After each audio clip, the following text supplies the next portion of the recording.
Okay, so I've got the tankless water heater installed, and as you can see, it requires 3 individual wire runs to the circuit panel. It needs 3 double pole 40 amp breakers to service this.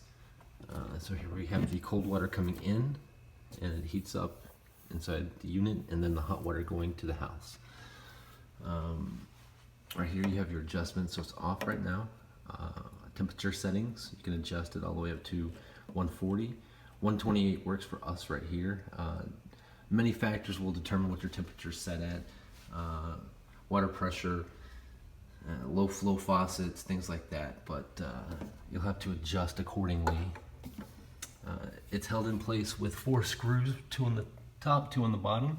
I've already taken the screws out, so now I'm just going to take the panel off.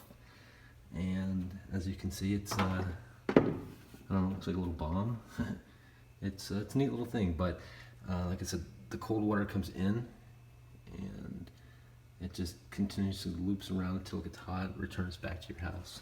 Come over here and take a look at the panel. So like I said, it's got 3 individual breakers that it uses, dual pole. So you'll need to make sure you have at least 6 spots available to install this. But it's pretty easy to do if you know what you're doing. If you don't, I would recommend an electrician and a plumber. But I love it, the wife loves it. Lots of hot water to go around, and yeah, I mean, it's worth the investment. So